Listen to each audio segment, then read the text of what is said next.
ഈ മലയാള സിനിമയിലെ നായകന്മാരിൽ ഇപ്പൊ നമ്മുടെ ലാലേട്ടൻ, മമ്മൂക്ക, സുരേഷ് ഏട്ടൻ, ദിലീപ് ഏട്ടൻ, ജയറാം ഇവരൊക്കെയായിരുന്നു നമുക്കൊരു 2000-കളിലൊക്കെ സൂപ്പർ സ്റ്റാർസ് എന്നൊക്കെ പറഞ്ഞ് നമ്മൾ കൊണ്ടു നടന്നിരുന്നത്. ഇവരോടൊക്കെ ഞാൻ അടക്കമുള്ള മലയാളികൾക്ക് വളരെ വൈകാരികമായ ഒരു അടുപ്പം തന്നെ ഉണ്ടാവും. കാരണം സ്ക്രീനിൽ നമ്മുടെയൊക്കെ കുട്ടിക്കാലം മനോഹരമാക്കിയ അഭിനേതാക്കളാണ്. പക്ഷെ ഇവരിൽ പലപ്പോഴും ഒരു ഫൗളായിട്ടുള്ള ക്യാരക്ടർ കണ്ടിട്ടുള്ള ഒരാൾ ജയറാമാണ്. പലപ്പോഴും മീഡിയയുടെ മുന്നിലും ആളുകളുടെ മുന്നിലൊക്കെ വന്ന് ജയറാം സംസാരിക്കുന്നത് വളരെ വളരെ ഫൗളാണ്, അല്ലെങ്കിൽ കള്ളമാണ് പറയുന്നത് നമുക്ക് തന്നെ മനസ്സിലാവും. ഇപ്പൊ ഒരുപാട് കാലമൊന്നും അങ്ങനെ കള്ളം പറഞ്ഞ് ഇപ്പോഴത്തെ ഈ സോഷ്യൽ മീഡിയയുടെയും എന്താ പറയാ ഓരോ ആളുകളും മീഡിയ ആവുന്ന സാഹചര്യത്തിലൊന്നും പറ്റില്ല. ഇപ്പൊ ജയറാമിന്റെ ഒരു കള്ളത്തരമാണ് ഇപ്പം മീഡിയ പൊക്കിയിട്ടുള്ളത്. 2020 എന്ന സിനിമയുടെ ക്ലൈമാക്സ് സീക്വൻസ് അത് മുൻപും ചർച്ച ചെയ്തതാണ്, മുൻപും ജയറാം അത് പറഞ്ഞിട്ടുള്ളതാണ്. ജയറാം മാത്രമല്ല, ജോഷി ഉൾപ്പെടെ പറഞ്ഞിട്ടുള്ളതാണ്. ആ ക്ലൈമാക്സ് നമ്മൾ കണ്ടതാണ്. അതിൽ ലാസ്റ്റ് സീക്വൻസിൽ ലാലേട്ടനും മമ്മൂക്കയും സുരേഷ് ഏട്ടനും ഒക്കെ നടന്നു വരുന്നൊരു സീക്വൻസിലാണ് ആ സിനിമ എൻഡ് ചെയ്യുന്നത്. ആ ക്ലൈമാക്സിൽ ജയറാമേട്ടൻ ഉണ്ട് താനും, എന്നാൽ ദിലീപേട്ടനില്ല. കാരണം ദിലീപേട്ടന്റെ ക്യാരക്ടർ ആ സിനിമയുടെ ഇടയ്ക്ക് വെച്ച് മരിക്കുന്നതായിട്ട് കഥയിലുണ്ട്. അപ്പോൾ ലാസ്റ്റ് നടന്നു വരുന്ന സീക്വൻസിൽ ജയറാമേട്ടൻ ഇല്ല.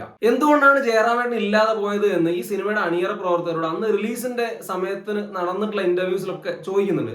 അന്ന് ആരോ പറഞ്ഞ മറുപടി, എനിക്ക് തോന്നുന്നു ഉദയകൃഷ്ണനോ പറഞ്ഞ മറുപടിയിലുണ്ട്, അന്ന് ക്ലൈമാക്സ് ഷൂട്ട് ചെയ്യുന്ന സമയത്ത് ആ ഒരു ദിവസം ജയറാമിന് ഓണവുമായി ബന്ധപ്പെട്ട് വീട്ടിൽ നിർബന്ധമായും പോകേണ്ടി വന്നു, അങ്ങനെ ജയറാം ആ ഷൂട്ട് നിന്നില്ല എന്നൊക്കെ പറയുന്നുണ്ട്. പിന്നീട് ജയറാമും ഈ ഒരു കാര്യം സ്ഥിരീകരിച്ചുകൊണ്ട് പറയുന്നുണ്ട്. മലയാളത്തിൽ കൊടുത്തിട്ടുള്ള പല ഇന്റർവ്യൂസിലും അദ്ദേഹം അത് പറയുന്നുണ്ട്. ഓണത്തിന്റെ ദിവസമായിരുന്നു ആ ഒരു ക്ലൈമാക്സ് ഷൂട്ട് ചെയ്തിട്ടുണ്ടായിരുന്നത്. അപ്പൊ അന്നേ ദിവസം കുടുംബത്തോടൊപ്പം ചെലവഴിക്കാൻ വേണ്ടിയിട്ട് ആ ഷൂട്ടിംഗ് സെറ്റിൽ നിന്നും പോയതാണ്. അപ്പൊ അത് പിന്നെ നമ്മൾ കേട്ടൊരു കാര്യം അങ്ങനെ വിട്ടതാണ്.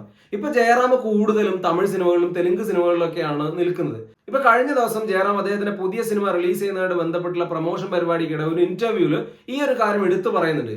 പക്ഷെ അവിടെ തമിഴ്നാട്ടിൽ കൊടുക്കുന്ന ഒരു ഇന്റർവ്യൂ ആയതുകൊണ്ട് തന്നെ ജയറാം നൈസായിട്ട് പണ്ടത്തെ ഈ ഓണക്കഥ മാറ്റിയിട്ട് ദീപാവലിയാക്കി മാറ്റി. കാരണം തമിഴ് ചാനലിൽ കൊടുക്കുന്ന ഇന്റർവ്യൂ ആണല്ലോ. അപ്പൊ അവിടെ ദീപാവലിക്ക് വീട്ടിൽ പോയതാണ്. ദീപാവലി വേണോ അതല്ലെങ്കിൽ എന്താ പറയാ ഇതിന്റെ ക്ലൈമാക്സ് വേണോ എന്നൊരു ചോദ്യം വന്നപ്പോ ദീപാവലി മതി, ദീപാവലി ഇതാ എനിക്ക് പരസ്യം പറഞ്ഞിട്ട് പോയി എന്നാണ് പറയുന്നത്. എമ്മാതിരി കള്ളമാണ്. എന്തിനാണ് ജയറാമിനെ പോലെ പത്മശ്രീയൊക്കെ ലഭിച്ചിട്ടുള്ള ഒരാൾ കള്ളം പറയുന്നത് മനസ്സിലാവുന്നില്ല. എന്തായാലും ജനങ്ങളെ കയ്യടി നേടാൻ വേണ്ടി പറഞ്ഞത്, അല്ലെങ്കിൽ തമിഴ് ഓഡിയൻസിന്റെ കയ്യടി നേടാൻ പറഞ്ഞതാണെങ്കിൽ ഇപ്പൊ എന്തായാലും നേരെ എയറിൽ പോയിട്ടുണ്ട്, എല്ലാവരും എടുത്ത് അലക്കുന്നുണ്ട്.